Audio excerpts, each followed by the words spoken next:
Hey everybody, and welcome to GameSpot's E3 2013 Newsroom. I'm Sean McInnes, this is Justin Calvert, and we're going to talk to you about Ubisoft's newly announced open-world racing game, The Crew. The Crew. The Crew. Now, I've seen a tiny piece of this, but I know that you actually had a chance to play it, Sean. Yeah, I got to see the game and I got to play it, and basically here's how I would describe The Crew. It's like if Driver San Francisco and Burnout Paradise had a baby, and that baby was also kind of an MMO, both in terms of multiplayer and RPG mechanics, and that baby is the size of the United States of America. So it's kind of a big baby, really? but a baby that a mother would still love. So, wow, it's that big, huh? It's so basically, here's how the game works. It's an open world racing game, and the setting is all of the United States. It's obviously not to scale. It's a truncated version of it. That's less than but it's still a pretty big world. I think they said it's around 500 square kilometers. If you drive from the west coast to the east coast, it's going to take you about 2 hours.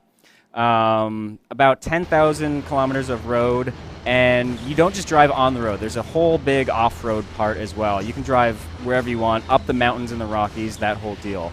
One of the cool things about the game is that you can just fast travel anywhere you want. You can fast travel to the middle of Times Square, or you can fast travel to the top of a mountain if you want to do that.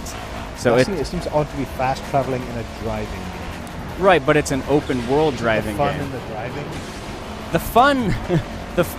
That's a good point. Half the fun is getting there. That is a good point that you make. So it's also like a very social kind of game. It's like an MMO in the sense that it surfaces other players nearby you if you happen to be in the same part of the world as a few other players. I think they said it's like you'll always see the 8 closest people who are also playing the game at the same time. So there's always some sort of like social aspect to it. You can run into other players, challenge them to a race, and that sort of thing. You can also see where your friends are in the whole map. So if you're just driving along a highway in Nevada, but you see that your friends are off having fun in the woods outside of Mount Rushmore, you'll be like, oh, that's cool. I'm going to fast travel over there and join those guys. And it's got like co-op races as well, and it's got what seems like a pretty deep customization system. It's basically you get street cars, off-road cars, and circuit cars. Licensed cars? There are licensed cars. Yeah. And you can customize them, and yeah. The one thing though is that you can't run over pedestrians. I'm sorry, Justin. Oh man. There's no killing in this game. I was getting real excited. But yeah, I'm still excited. It sounds cool. So you mentioned MMO. Right. So I don't think you actually like see thousands of people at once. You only see those 8 people who are closest to you. But no matter where you go in the world, if you're driving out in the middle of nowhere, it's always going to tell you like the 8 people that you're closest to.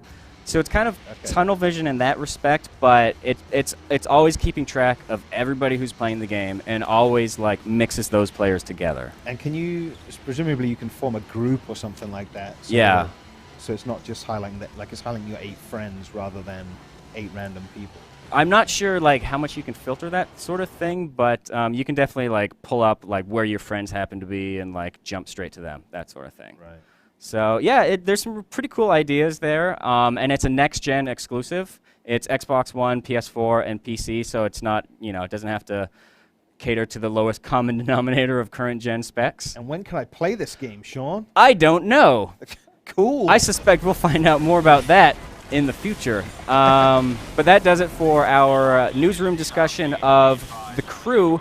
For more on the games that we're covering here at E3 2013, be sure to check out GameSpot's live stage show coverage. Thanks for watching. Humiliate these kids.